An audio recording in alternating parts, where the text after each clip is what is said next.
चलो भाई ध्यान देंगे दोस्तों। टॉपिक चल रहा था बौद्ध धर्म।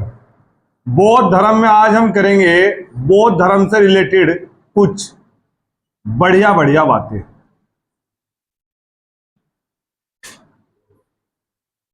बौद्ध धर्म जो है दोस्तों वह अनिश्वरवादी है।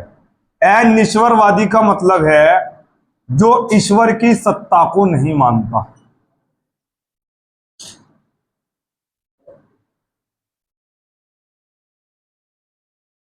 इसका मतलब बौद्ध जो है वो नास्तिक है। बौद्ध धर्म क्या है? नास्तिक है। पुनर्जन्म को मानते हैं।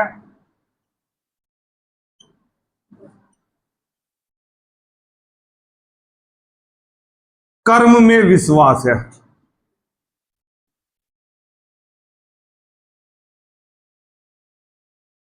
कि कर्म का फल मिलता ही मिलता है, ऐसा इनका मानना है।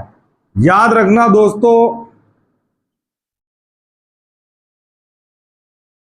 गौतम बुद्ध ने आर्य सत्य बताए 4।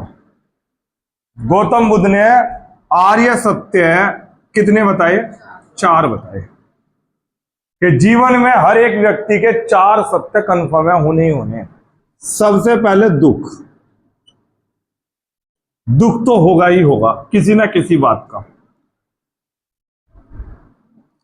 दुख समुदाय, दुख निरोध,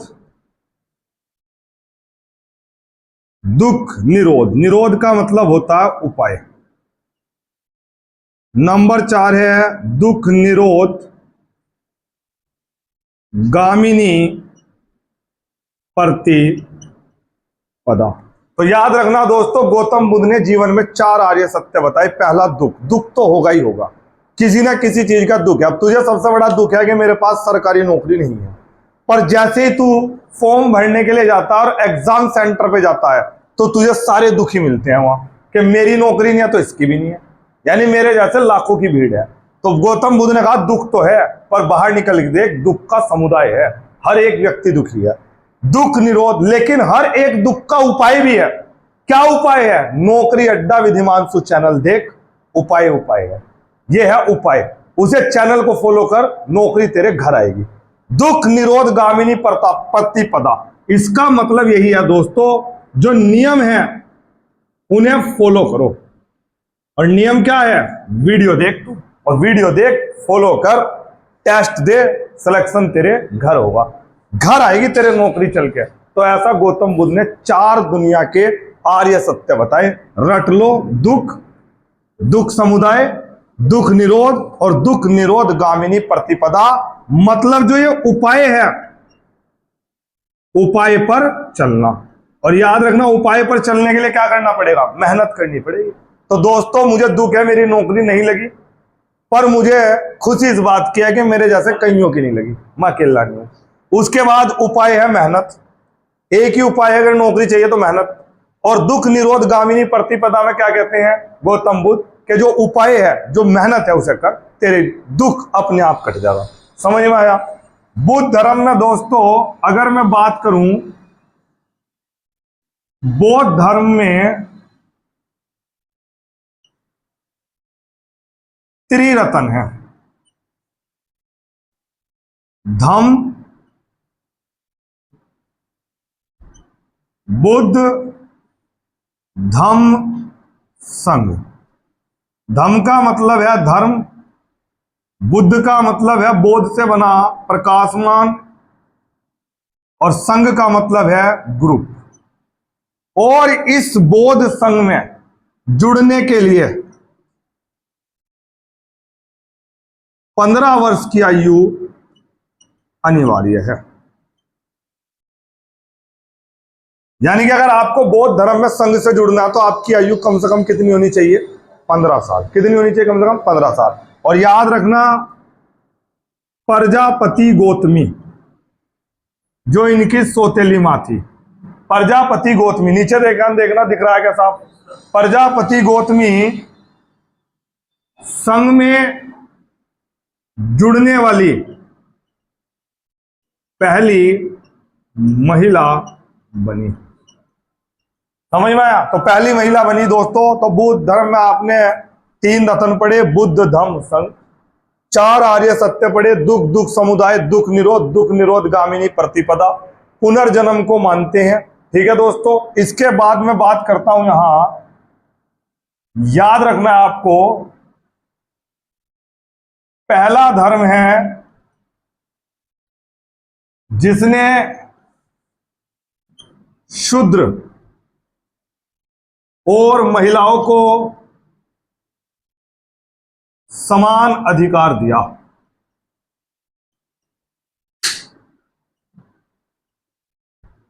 शूद्र और महिलाओं को एक साथ समान अधिकार दिया। शूद्र और महिला को पहली बार अपने साथ जोड़ने वाला धर्म अगर कोई दुनिया में है तो कौन सा है? बौद्ध धर्म। ठीक है दोस्तों। बौद्ध धर्म में दोस्तों बताया गया है त्रिपिटक के बारे में।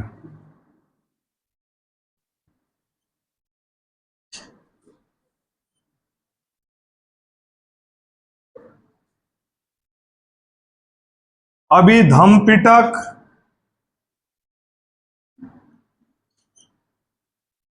सूत पिटक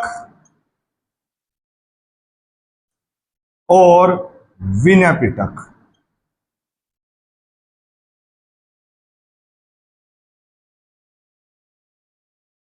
गौतम बुद्ध के सब उपदेशों में एक बड़ा महत्वपूर्ण उपदेश है, आप अपने दुख स्वयं ही हर सकते हैं अष्टांग के सहारे। आपको बचाने के लिए कोई नहीं आएगा, कोई आपके धर्म की रक्षा करने के लिए नहीं आएगा। आप अपने दुख स्वयं ही हर सकते हो। इनके उपदेशों का महत्वपूर्ण सार है। किसके सहारे? अष्टांग। तो आपसे क्वेश्चन पूछ सकता है, अष्टांग कौन से धर्म से रिलेट करता है? किससे करता है? बौद्ध धर्म से। याद रखना है दोस्तों, आत्मा को नहीं मानते,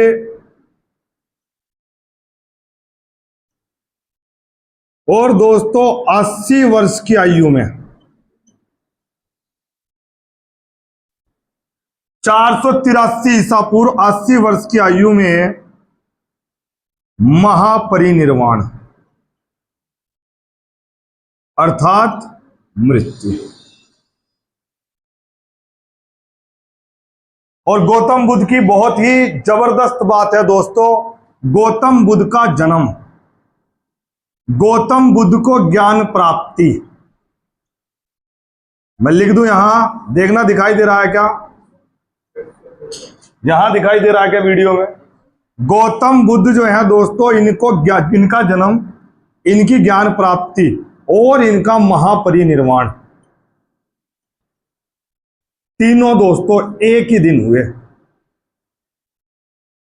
बुद्ध पूर्णिमा। यह अपने आप में बहुत बड़ी बात है। बुद्ध पूर्णिमा वाले दिन ही दोस्तों एक ही दिन है जिसमें तीनों कार्यक्रम हुए। उसी दिन जन्म, कैलेंडर की जो डेट है हिंदू नववर्ष के अनुसार, उसी के अनुसार इनकी जन्म ज्ञान प्राप्ति है और उसी के दौरान इनका महापरिनिर्वाण बताया गया। दोस्तों याद रखना आपको, एक होते हैं स्तूप। क्या होते हैं? स्तूप। सर स्तूप क्या होते हैं? स्तूप को बोलते हैं वस्तुओं का ढेर। क्या है का ढेर? वस्तुओं का ढेर। जैसे यहां प्लेन है, मैं यहां पर ढेर लगा दूं तो ये एक तरीके का जो बाहर निकल के बन गया है, ये क्या बन गया दोस्तों? स्तूप बन गया। तो इस तरह गौतम बुद्ध की वस्तुएं या उनके शरीर के जो अंग हैं उनसे संबंधित कई स्तूप हैं। ठीक है। और याद रख लेना, सबसे बड़ा स्तूप जो है वो है सांची का स्तूप। कहाँ का स्तूप? सांची का स्तूप। समझ में आया? तो आज की क्लास में हमने त्रिरत्न पढ़ा, त्रिपिटक पढ़ा, फिर आपने पढ़ा आत्मा को नहीं मानते, 80 वर्ष की आयु में दुनिया छोड़ दी, तीनों एक ही दिन हुए, फिर आपने पढ़ा स्तूप। स्तूप का मतलब होता है वस्तु का ढेर। ठीक है दोस्तों।